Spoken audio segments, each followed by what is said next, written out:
Hello, can you see me? Can you hear me? Hello to anybody who's watching on replay. Thank you for joining us. And today's episode is called, very simply, Don't Be a Lion, Don't Be a Gazelle. So I hope you can all hear me there. If anyone's on live at all, if you could just pop up a little hello so you can see me, but otherwise I'm just going to assume that it's all going ahead properly like it should. Very excited today because we've got the new music video out from Easy Life and it's called Skeletons, and the premiere is happening today, and little tiki woos in it, Frisian. So I can't wait.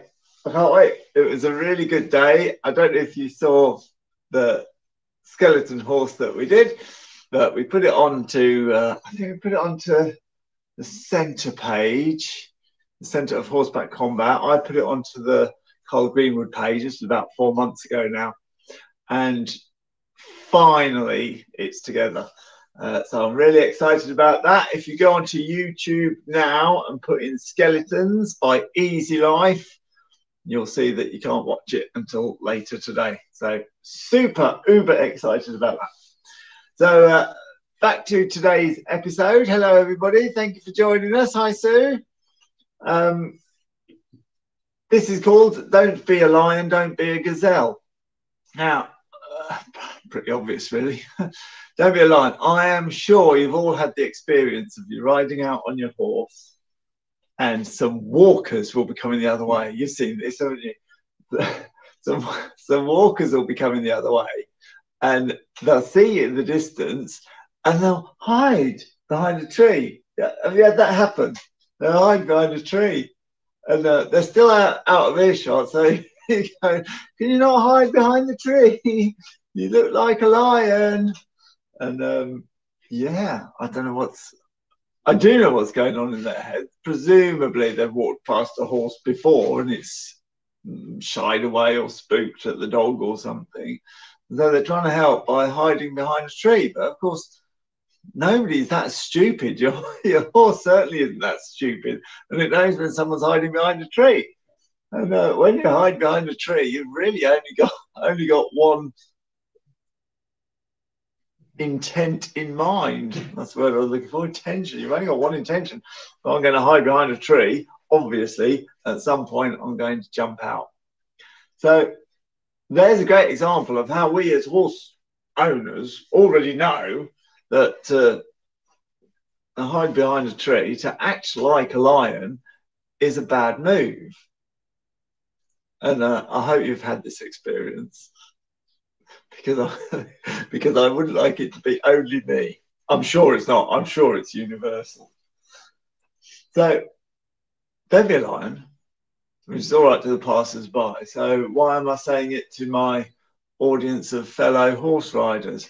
Well, don't be a lion also applies in things where you might act as a lion in an attempt to reassure the horse that everything's all right.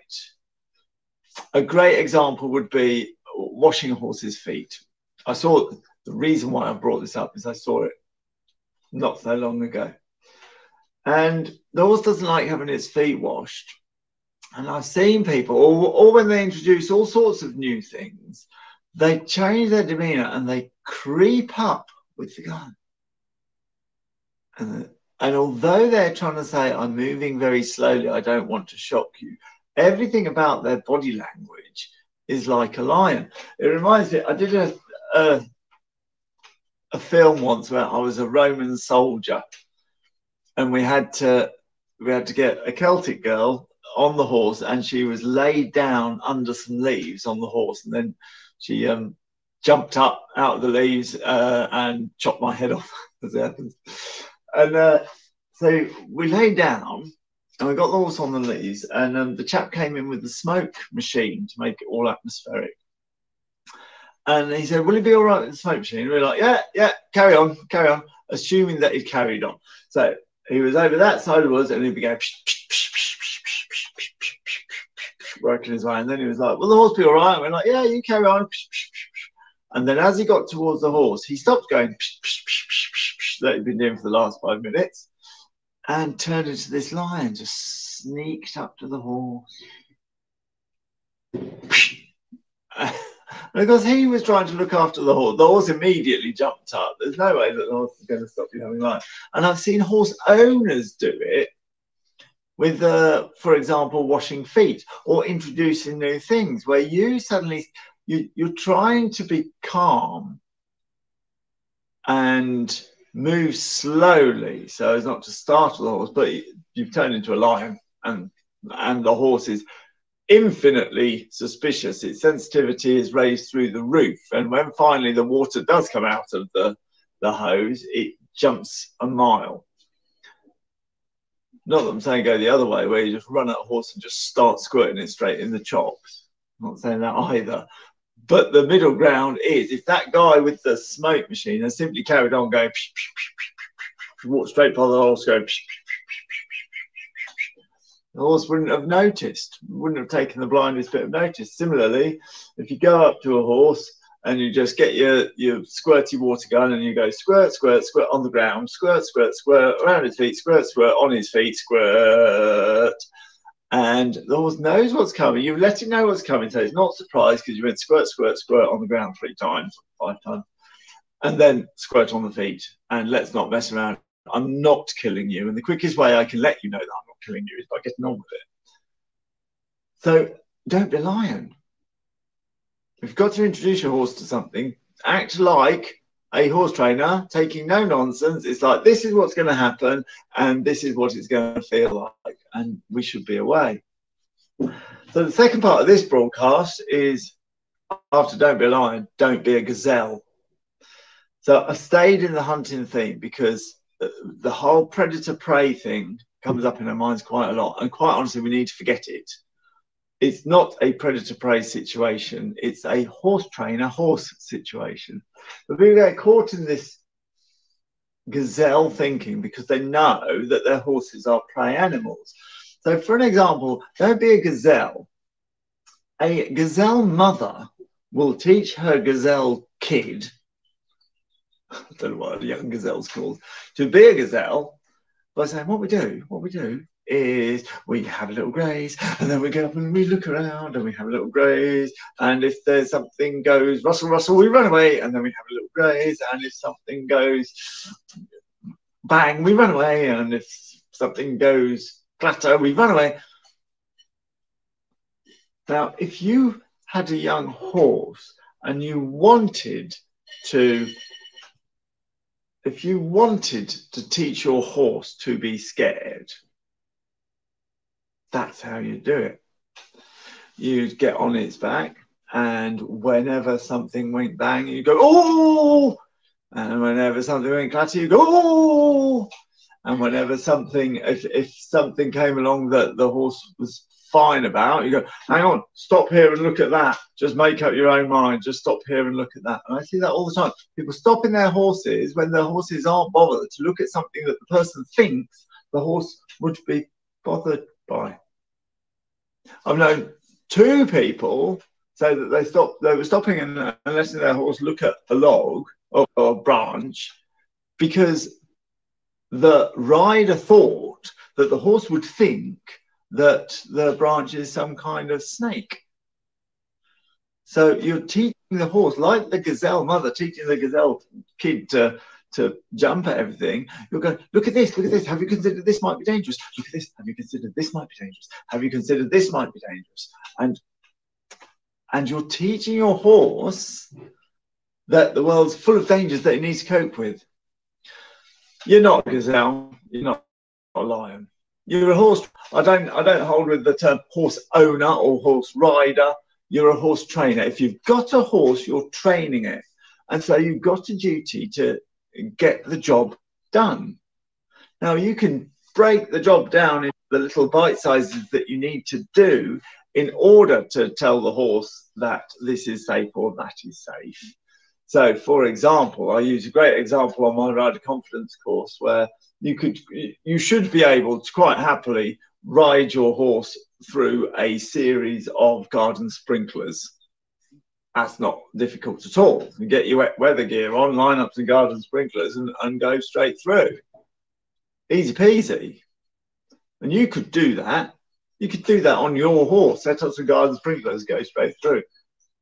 But provided that I add the proviso, that might sound impossible right now. You might be like, oh my God, he's gone mad. You're absolutely mad. I can't do that.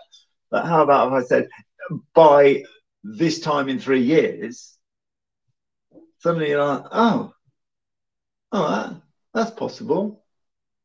That's possible. In fact, it's probably possible in a few months. There we are. But that's how we can take something that seems impossible. Oh, the horse would spook, and the horse would have a hard time. But you could train that horse to do that exercise. As well as that exercise, you could train it to do a load of other exercises. You could train it that, for example, the garden sprinklers is possible, because we're not gazelles. If we trained it to the garden sprinklers, that actually this is fine. This is fine. And if we trained it to a load of other things, anything you think of, carrying flags, bicycles, umbrellas, bins is always a good one. You could kick one of those Swiss exercise balls around the arena. There's no end of things that you could train to. That this is possible. Now you've stopped being a gazelle mother and you've started being a horse trainer. So let's not teach our horses to be gazelles. That wasn't the promise we made them in the first place. The promise we made them when we got a horse is, I'm going to look after you. I'm going to teach you the ways of the world. I'm going to make sure that you're well mannered, so you have a good home and a good future. If anything happens to me, you will go to one good home because you've got good manners. I'm going to teach you that. And then some leisure riders don't teach them that. In fact, they get on and they behave like a mother gazelle, going, be careful of this, be careful of this. I'm not going to tell you whether this is safe or not because I feel scared myself. The horse says, is this safe? You go, oh, I don't know, I'm scared. Whether or not you're feeling nervous, the fact is you have to get the job done. You have to get the job done. You have to train your horse. You must. And at this point, I'm not saying, therefore, sit on it and boot it through the garden sprinkler. Like I've seen so many riders booting their horses through puddles. But we have to get the job done. We have to get the job done safely, and we have to get the job done in bite sizes so that we don't overwhelm ourselves and we don't overwhelm our horses. But we have to get the job done. So if we're getting them used to garden sprinklers, for example, just for the sake of picking it out because it's quite easy, I'd start with doing my exercises in my arena, and the garden sprinkler would be 50 yards away. I'm sure that's capable. I'm sure we could quite get used to that within a few days. Gradually, it would creep closer, and then eventually it'll be just touching into the arena, and it'll be such a normal thing. The horse would think nothing of it because I'm being a horse trainer and not a gazelle. I think I'll leave it there. If you've got any questions, any comments, please put them in. But when you find yourself behaving in any other way than a trainer who is training their horse, that this is all okay. We're not in a life and death situation. We're not in a hunter, predator, prey situation.